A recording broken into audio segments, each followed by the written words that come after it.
Good evening and welcome to What's Happening. I'm Gail Burke. I'm here with my co-host George Binns, and tonight we have the president of the Beverly School Committee, and we're going to be talking about the opioid problem in the North Shore and a lot of other places as well. Welcome to the show, Kris. Thank you, Gail. Thank you, George.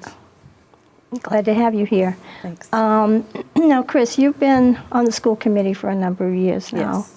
And this is you're going into your second year as president? Yes. I'm finishing up my first year as president. Okay. Yeah. One of the things that has been in the papers for the last, I don't know, maybe 6 months or so, are the opioid problems that we're experiencing. And I know in Beverly we have the Recovery High School. Mm-hmm. Now I didn't realize that's been in existence for 10 years. Mm-hmm. One of the things I wanted to ask you is, what is the record of recovery for the students that go to the school? Well, that's a good question. I'm not sure about statistics for Recovery High School because that's run by the consortium, so it's separate from Beverly Public Schools. Okay. There are students who come from all over the North Shore to attend that program. I do know what I see is, I try to attend their graduation as often as I can, and I see students having successful high school careers through there, and then graduating, and many of them moving on to college, or to careers. When they are leaving, they usually do a speech. They have very few graduates every year, so it's a very personalized graduation. And their speeches are inspiring. They've learned a lot, they've come a long way, they've been through, quite a bit. And, it looks like, to me, from the outside looking in, it looks like a program that's really helpful to a lot of students. And it gives kids a place to go to school where they're supported beyond academics. They're supported around the addiction issue and other, therapeutic models that help them. When a student gets transferred into the Recovery High School, does the city pay for it? Does that impact the city budget at all? Sure, we pay tuition, yeah. Okay. I think usually in Beverly we might have 2 to 3 students that go. And then other surrounding towns have 2 to 3 as well. Yeah. It's a very small school. Oh, yeah. And I think that lends to the therapeutic environment that it affords the students, How does a student get selected to... I would imagine, I don't even know for sure, George. I think it's probably very specific, very individualized. But I would think that, somebody recognizes a problem. And I know in our school district, in Beverly School District, our superintendent has kind of helped families find that, because there are a lot of families that don't even know that Recovery High School exists. Mm-hmm. So, it's an option for some families when, things just aren't working out in high school. Well, how does the system work? We had the chief on here a couple of months back, and he was talking about the problem in Beverly, and he rattles off a bunch of statistics about so many incidents. None of the incidents were involved with high school students, fortunately. Mm-hmm. So how does somebody get identified as being in need of something like the Recovery High School or some additional counseling? For instance, one of the things that I see a lot of emphasis on is athletes tend to get hooked on drugs because they're given painkillers for some sort of injury, and it lingers on longer and longer, and next thing you know, they're hooked. So what's in the system to address these kinds of problems? Okay, so that's where I feel like I come in. Okay. I've done a lot of work over the past couple of years around this issue, and when you look at the issue of opioid addiction as a whole, you're right. A lot of people, become addicted because of a sports injury or a wisdom tooth removal or something like that, the painkillers are working for them for a certain amount of time, and then that stops working, and they up the ante. They go move on to something, that's going to help them feel better just in the course of a day. And so some people, go all the way to heroin and fentanyl and, injectables and really dangerous drugs. And so when I was thinking about it in my own head and worrying about my own children and their future and the future of all of our kids, I was thinking this issue is so huge. It has so many layers to it. So I tried to really focus my efforts on education and prevention, because that's where I interact with people, kids, young people. And so I've kind of gotten myself on all these different task forces. There's the Gloucester, Beverly Danvers Collaborative that's working on this. There's the Mayor's Drug Task Force. There's the Be Healthy Beverly Group. And then being on the curriculum committee at in the school district afforded me an opportunity to place it on the agenda as part of, let's look at our curriculum around health and wellness for our students, and where can we have the best impact, where can we kind of be preventing and hopefully prevent first use from anybody. Well, you start off, you mentioned there's a curriculum committee working. When do the students start getting health courses? Health courses start as early as kindergarten. Okay. We're talking about health and wellness. Okay, where in the health courses do you start to talk about drug addiction by any shape or form? Yeah, probably around middle school. 7th grade seems to be when they really start talking about it as, as something, to be aware of. When we get to high school, we start talking, well, in 7th and 8th grade, the students do projects around different, drugs and alcohol and smoking and the dangers of risky behavior, sexual activity, all of that stuff. And then in high school, we get more into it in depth, and especially when students are starting to branch out of their families and they're interacting with other students who family members might not know. And getting into situations where there might be peer pressure to use drugs. And now, what do you do, for instance? I know that some kids have told me that it's very easy to buy the drugs, whether it's in school or out of school. Or what happens, for instance, if you find that a student is actually selling drugs? What kind of measures do you, not you in particular, but the school department take to get rid of it? Yeah, so we've actually asked the Beverly Police Department to help us patrol this, to make sure that we're not having drug deals happening on the school grounds and all of that. The state police and the sheriff's department have come in and done sweeps through the high school with the dogs. Partly to find anything, if they were going to find anything, but also partly to send a message to the students that, we don't tolerate drugs on our campus at all. So, if it's an illegal substance that somebody brings into school, then the police will be called. And do they get expelled? Do they get punished? Or are they just given a slap on the wrist and said, not a good thing to do? I'm not sure, Gail. I think, I'm not privy to what happens to a student if there's any kind of repercussion to their actions, just for their own privacy. We, as a school committee, don't know those things. But I think for me, it's been concerning to think that, drugs can get into students' hands pretty quickly or get into young people's hands pretty quickly. So, that's why I started to really get involved in this. And, so June Cases is our nurse leader for the schools, and she has done a lot of work with this program called SBIRT. It's something that the governor's task force has put into place. We actually put it into place in Beverly earlier than the governor's task force had asked people to do it. And it's SBIRT, it's SBIRT, it's Screening, Brief Intervention, and Referral to Treatment.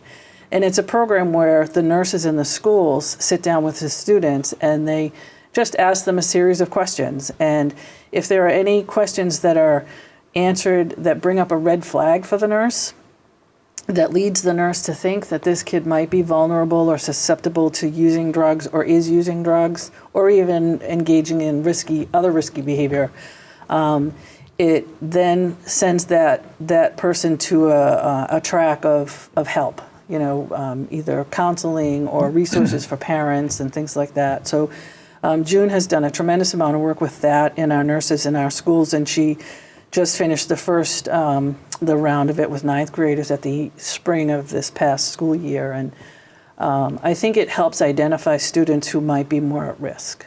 Now, I wonder, you said that you don't start talking about it too much until middle school, and I think in today's society, by the time they get to middle school, kids are pretty well know where to get the stuff. Mm-hmm. And I wonder if you don't, if the curriculum shouldn't be started in an earlier age, elementary school, just touching on it briefly. Right. Like you said about bad behavior, and also the emphasis should be on responsibility of not only the students, but what happens to the parents when this risky behavior is followed through. Right.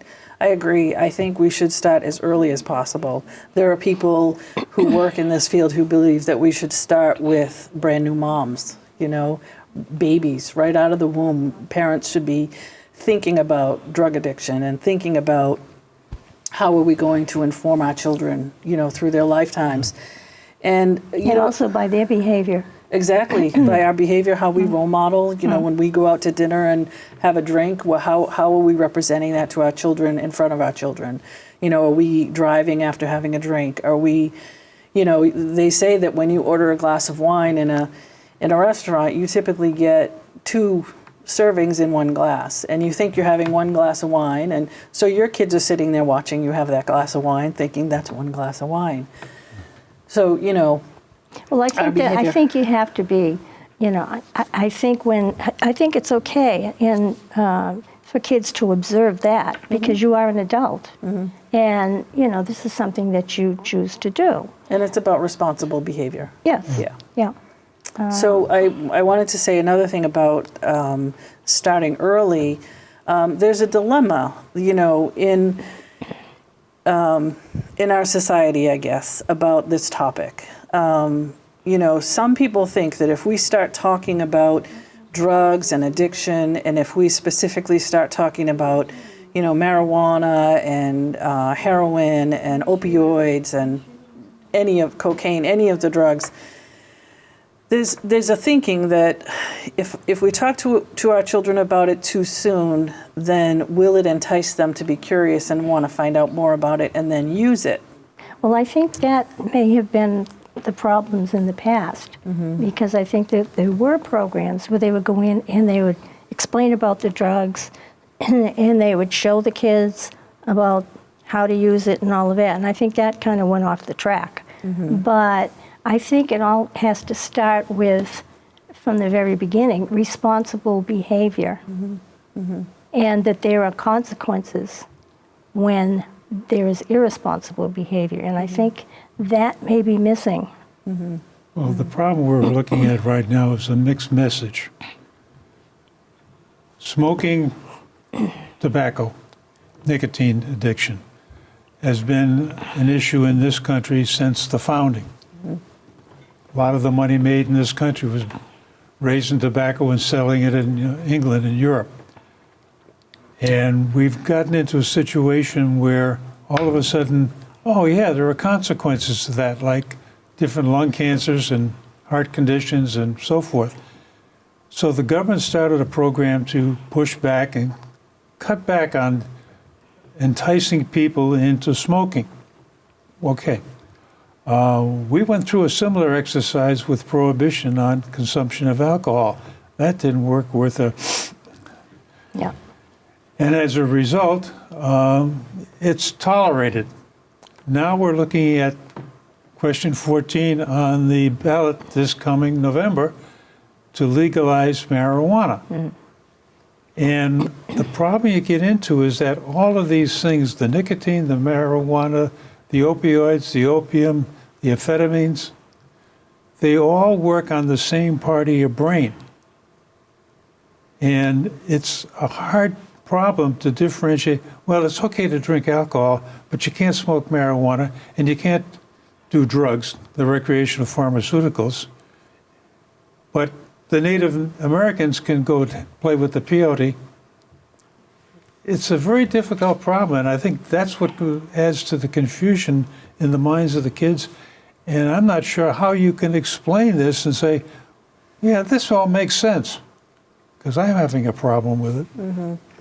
So back in December, we invited Kris Herron to come and speak to the students at Beverly High and some in the 7th and 8th graders at the middle school. And did you get to see him speak, either of you? No. So he is an ex-Celtics basketball player, and he comes from Fall River. And his story is pretty incredible. He was at the top of his game as a high school athlete, and I hope he'll forgive me if I get any of the facts incorrect, but he rose to the top of his game. He got involved with drugs, and he got involved with, smoking marijuana first, and then moving on to the opioids, and then to heroin. And the heroin addiction is one of those things that, first of all, I believe we need to talk to our children about addiction in general. You know, I agree.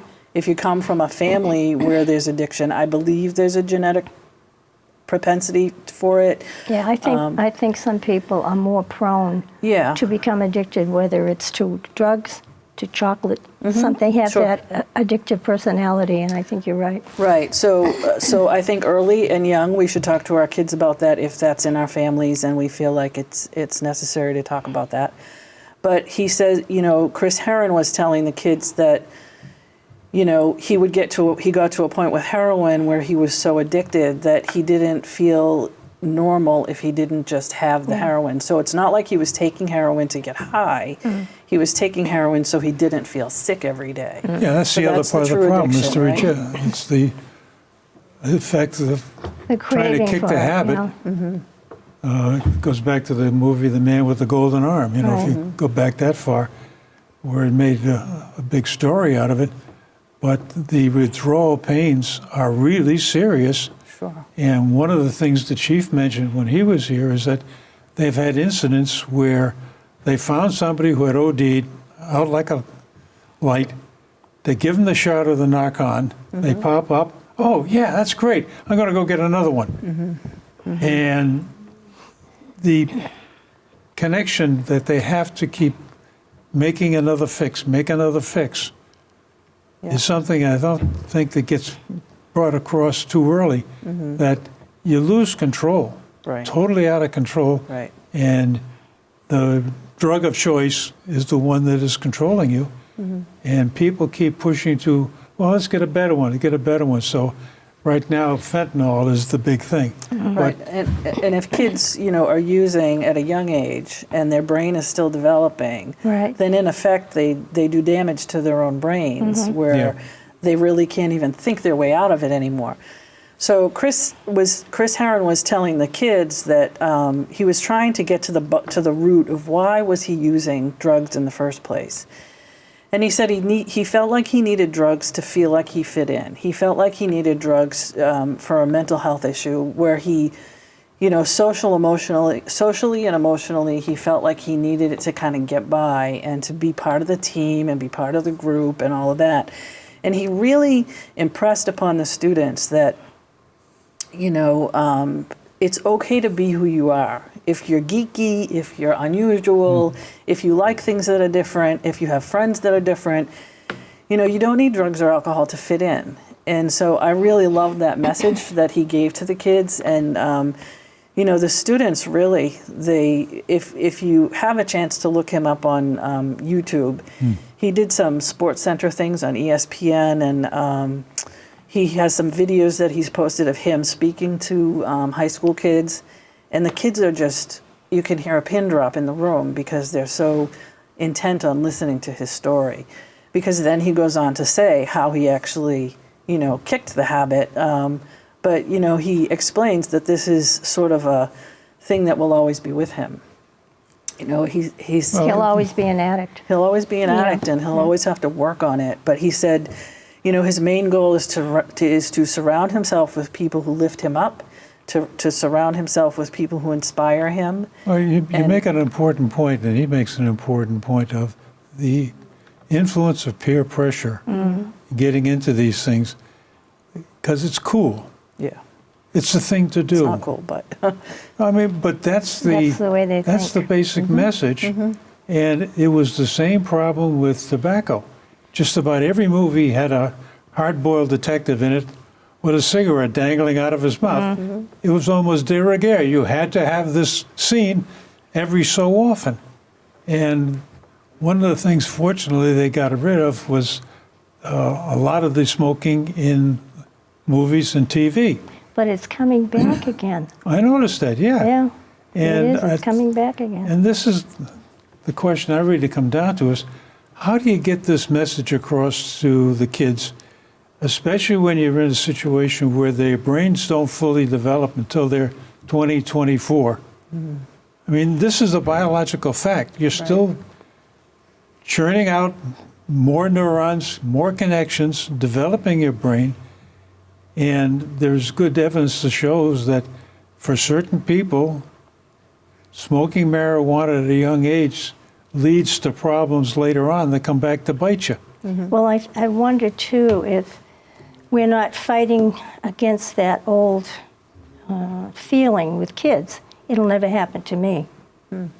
And I think the kids at a very young age, they have to understand, and they have to, like you said, it doesn't matter if you're nerdy. They have to learn that whoever you are, you are. Don't try to be somebody else. Well, that gets into another logical problem of, well, I see so-and-so over there, they've been smoking for years and nothing happened to Yes, them. yeah, yeah. Or some reporter goes out and interviews some senior citizen that's 100 and some odd years old, and I had a drink every day and I smoked a pack of cigarettes every day. And they take this anecdotal evidence and say, well, it's universal, it applies to me too. And this is, I think, another hard message to get across, that on average, you start smoking marijuana, you're going to have a problem later on. You're going to be playing with the opioid system in your brain, and you're going to need more.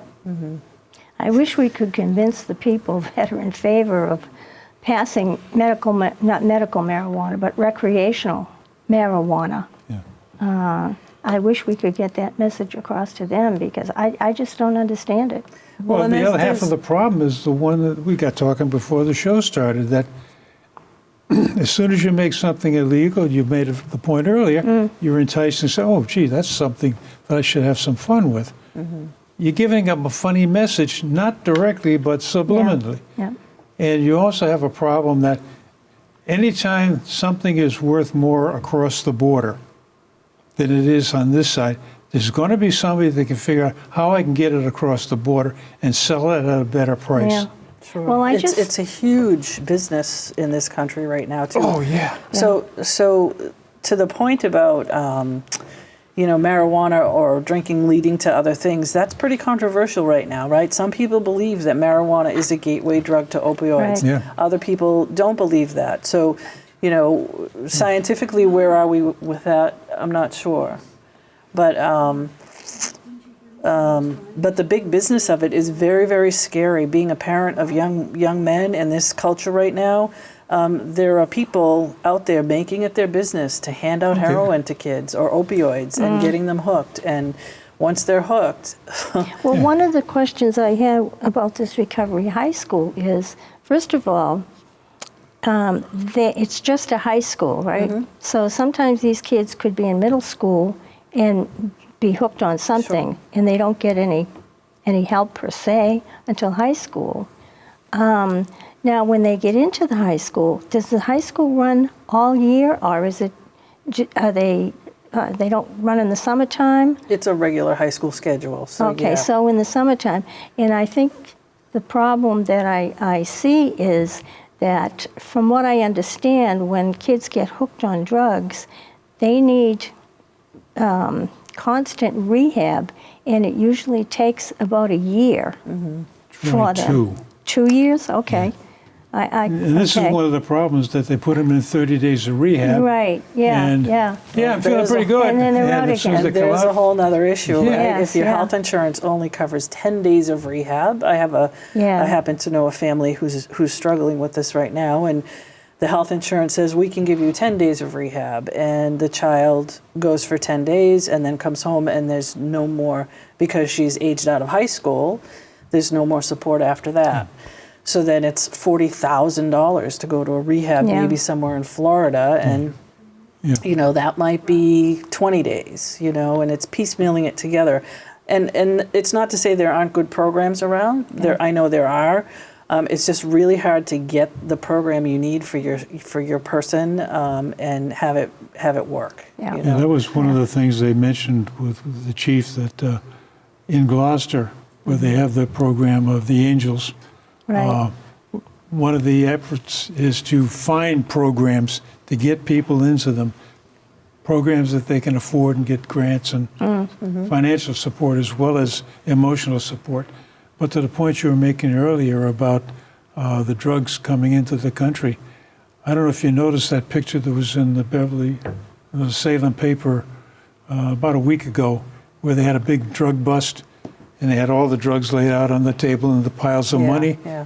And if you notice in the upper right-hand corner, all these little balloons, that's black tar heroin that comes out of Mexico. Wow. And there's a group that peddles that stuff, very, very businesslike, and they are very aggressive about getting a client to the extent they will sit outside a methadone clinic and catch somebody coming out and say, hey, you want some good stuff? And keep working on them. And Well, it's I'm getting very a tough. signal that our time is almost over, and we could go on for at least an hour on this Well, very it's subject. a major problem, and it's is. not a simple one. No, and I know that people are working on it, but in the meantime, more and more kids seem to be falling into the trap of, well, we're going to try it. Once they try it, it's tough.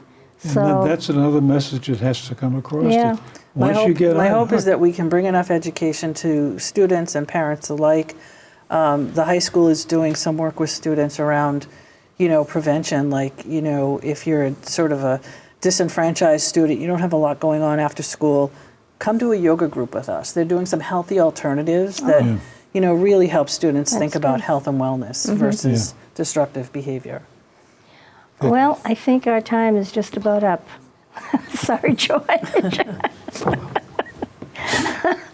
Well, we want to thank you for coming on, Kris.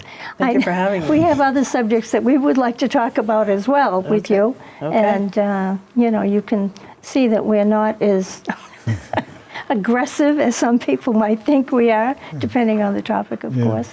But, no, I think that there are, particularly with education, there's a lot to talk about. Would I be able to just put in a plug that if anybody out there listening really needs information and is Sure. struggling with drug addiction or has a child who's struggling with drug addiction, if you go to drugfree.org, there's lots Okay. of great, valuable information on that website Okay. for people. Super. Drugfree.org. Thank you all for watching us, and we will be back again soon to talk about some more interesting subjects. Thank you, Kris, for coming. Thank you. Good night.